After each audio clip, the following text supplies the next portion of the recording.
लोग का जमीन नहीं है। वहाँ आवेदन जमा नहीं हुआ? नहीं। यहाँ पर आए आप? शाहिद रजा साहब जो हैं यहाँ के वार्ड कमिश्नर, उन लोगों के द्वारा लिया जा रहा है और हम लोग को पता चला कि हमको भूमि नहीं, इसलिए हम लोग आए यहाँ आवेदन देने के लिए। शहरी क्षेत्रों में भूमिहीनों को सरकार मकान देने की बात कह रही है। हालांकि सरकार मकान कैसे देगी, इसको लेकर अभी तक कुछ भी प्रशासनिक स्तर पर तय नहीं हुआ है। इसी बीच आज पूर्णिया शहर के पूर्व चेयरमैन शाहिद रजा के मकान पर लंबी चौड़ी भीड़ देखने को मिली।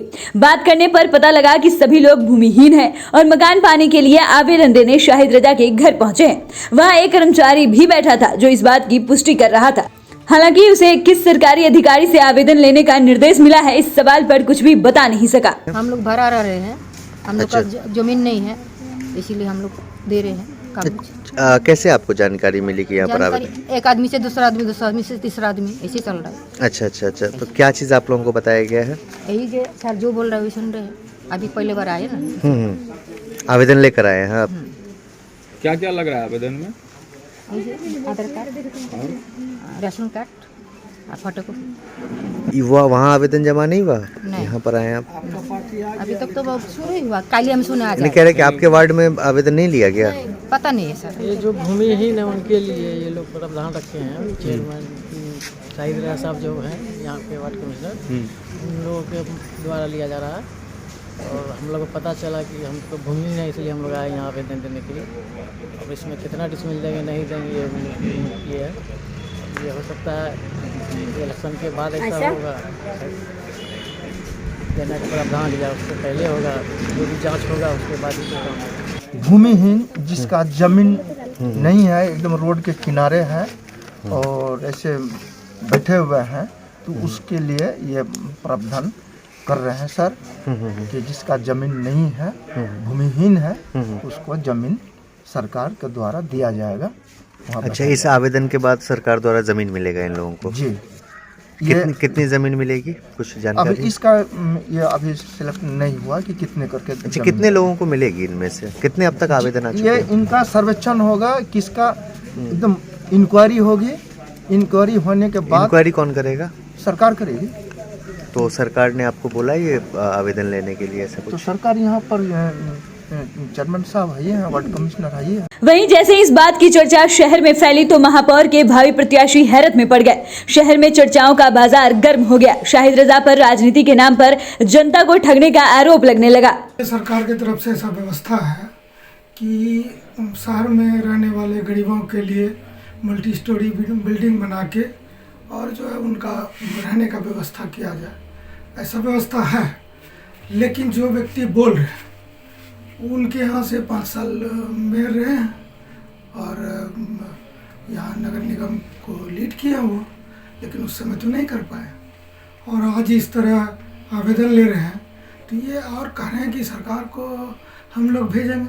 अरे आप जीतेंगे तब तो भेजेंगे, और जब आप जीते तो क्यों नहीं भेजे? क्या किया?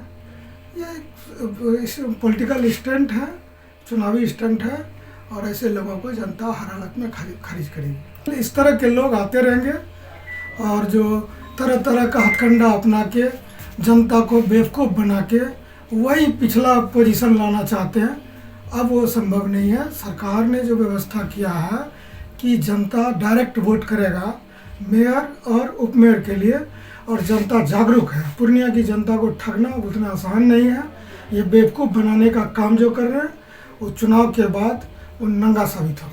वहीं आलोचनाओं के बाद शाहिद रजा ने विरोधियों पर जोरदार हमला बोला और कहा कि कोई तो है जो अच्छा काम कर रहा है। शाहिद ने कहा कि जिन्होंने जनता के लिए कभी कुछ नहीं किया वही अभी सवाल कर रहे हैं। करने वाला काम तो आज तक नहीं किया है और न कभी करते हैं। ये एक्चुअली एक सूची तैयार हो रही है कि शहर में ऐसे बहुत से लोग हैं जो नाला पर हैं, नहर के किनारे बसे हुए हैं, रेलवे लाइन में बसे हुए हैं। तो सरकार ने ये योजना बनाई थी कि ऐसे लोगों को मल्टी स्टोरी बिल्डिंग टाइप का बहुमंजिला इमारत बना करके दिया जाएगा। उसकी एक सूची तैयार होगी जो सरकार को भेजी जाएगी। इस पर फिर जांच होगा। जांच होने के बाद तब पर मुख्यमंत्री ने भी निकाला है अभी 4-5 दिन पहले पेपर में, सब उनको बहुमंजिला इमारत बना के दी जाएगी। इसलिए कि ज़मीन तो उतना ज़्यादा है नहीं कि सबको ज़मीन दिया जाए।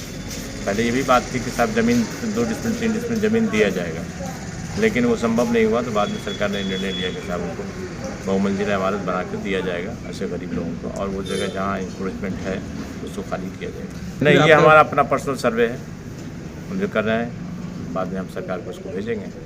तो नगर निगम अभी तक सर्वे कराई है या फिर नहीं? नगर निगम में पहले भी सर्वे हुआ था, लेकिन वो रद्दी की टोकरी में चला गया। बहुत पहले सर्वे हम ही नहीं करवाया था उसको, लेकिन वो चूँकि अब बहुत दिन हो गया उसको किए हुए, तो उसको रिवाइवल करना होगा। तो सर नगर निगम जो करवाया वो रद्दी की टोकरी में चला गया और आप करवा रहे हैं सर। तो इसको हम करेंगे। लोग सवाल ये उठा रहे हैं कि शायद रियासत करवा रहे हैं सर्वे, वो जमीन कहाँ से देंगे? ज़मीन हम कहाँ से देंगे, हम जानते हैं कहाँ से देंगे, मुझे पता है कि मैं कहाँ से दूँगा। तो क्या आप अपनी व्यक्तिगत देंगे या फिर सरकार की ज़मीन? सरकार की तरफ से ज़मीन देंगे।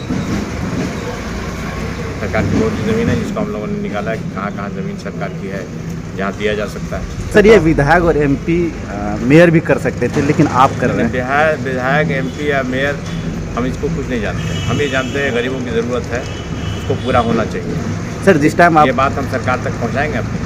निगम चुनाव में अभी 1 साल बाकी है, लेकिन जनता को अपने पाले में करने के लिए प्रत्याशी हर तिक्रम अपना रहे हैं। दूसरे प्रत्याशी पिछड़ न जाए, इसके लिए वो भी इसी तरह के हथकंडे अपनाने से बाज नहीं आ रहे। ऐसे में जनता को हर कदम पर सचेत रहने की जरूरत है। पूर्णिया से बोलता बिहार की रिपोर्ट। आपको ये रिपोर्ट कैसी लगी हमें कमेंट कर जरूर बताएं। साथ ही ऐसी तमाम अन्य जानकारियों के लिए हमारे चैनल को सब्सक्राइब करें, फेसबुक पेज को लाइक करें। धन्यवाद।